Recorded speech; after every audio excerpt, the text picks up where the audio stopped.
सभापति महोदय, मुझे राज्यपाल अभिभाषण पे बोलने के लिए आपने समय दिया, इसके लिए मेरे विधानसभा और बिल प्रदेश की ओर से धन्यवाद। जोहार। आज राज्यपाल अभिभाषण पे पक्ष और विपक्ष पर काफ़ी चर्चाएं हो रही थी और हम देख रहे थे, लेकिन आज मैं भी मेरी बात को यहाँ रखना चाह रहा हूँ। मैं राजस्थान के दक्षिणी एरिया से आता हूँ और वहाँ पे जो विद्यालय है उसमें अभी तक रिक्त पद पड़े हुए, उसको सरकार भरने के लिए ध्यान नहीं दे रही है।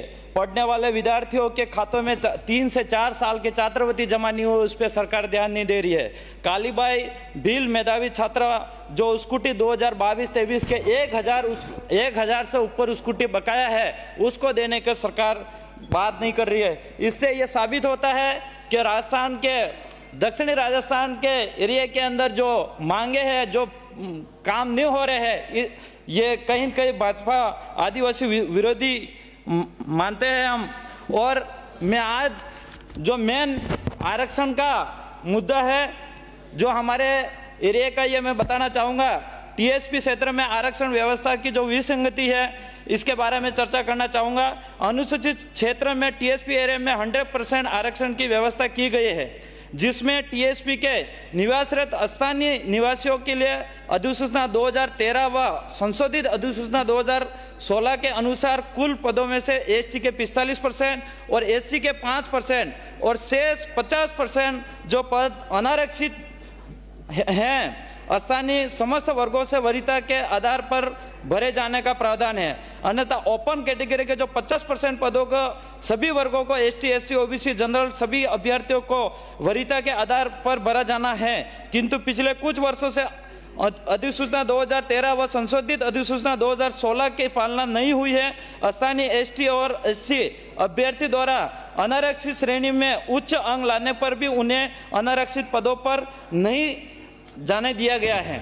माननीय सभापति महोदय, 2013 से संशोधित अधिसूचना 2016 में जारी होने के समय से 2025 तक टीएसपी क्षेत्र में विभिन्न विभागों में कितनी पदों पर भर्तियां निकाली गई, उक्त इस सदन को भी मैच पे रखे। 2013 से 14-25 तक माननीय महोदय जी, टीएसपी क्षेत्र में 75% जनसंख्या आदिवासी बहुल्य है। पिछले लगभग सभी भर्तियों में अधिसूचना की पालना नहीं हुई है। उदाहरण के तौर पे मैं एक भर्ती बताना चाहूँगा। श्रीमान कांस्टेबल की भर्ती विज्ञप्ति जो निकली 4 दिसंबर 2019 को, जो जनजातीय अभ्यर्थी के लिए उदयपुर के लिए 153 पद, डूंगरपुर के लिए 25 पद, प्रतापगढ़ के लिए 8 पद और सिरोही के लिए 50 पद और बांसवाड़ा के लिए 36 और राजसमंद के लिए 8 और चित्तौड़गढ़ के लिए 4 और पाली के लिए 0। इस प्रकार 318 पद ही मिले, जो कुल पद 1597 और इसका परसेंटेज निकाला जाए तो 20% भी नहीं हो रहा है। आखिर इसका क्या कारण रहा, यह भी हम जानना चाहेंगे टीएसपी एरिया के लोग। माननीय महोदय, इस प्रकार वर्ष 2021 में जो जारी विज्ञप्ति हुई ग्राम विकास अधिकारी वाली, इसको भी मैं सदन के मैच पे रखना चाहूँगा। इसमें विज्ञप्ति बिंदु संख्या 2 परीक्षा शुल्क नंबर 3 लिखा है, जिसमें अभ्यर्थी द्वारा लिखे श्रेणी में शुल्क जमा करने की अभ्यर्थी श्रेणी में माना जाएगा। यह एक विसंगति है। क्या यह निम्न अधिसूचना 2013 व 16 के अनुसार लागू होता है या नहीं, ये भी हम जानना चाहेंगे।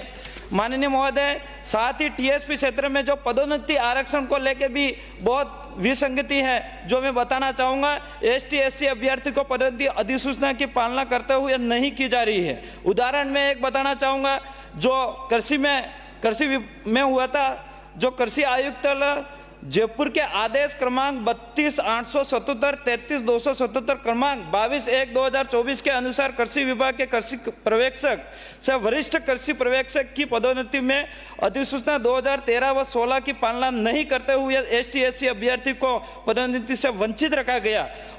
और यही हाल अभी फिलहाल जो प्रधानाचार्य के अंदर है, उसमें भी यही हुआ। टीएसपी क्षेत्र में जारी पदोन्नति सूची के कुल 251 पद पर पदोन्नति उपरांत पदस्थापन किया गया है, जिसमें एसटी को 113 पद, एससी को 12 पद और सामान्य को 125 पद पदोन्नति की गई है, जबकि सामान्य वर्ग से 125 पदों पर पदोन्नति की गई है।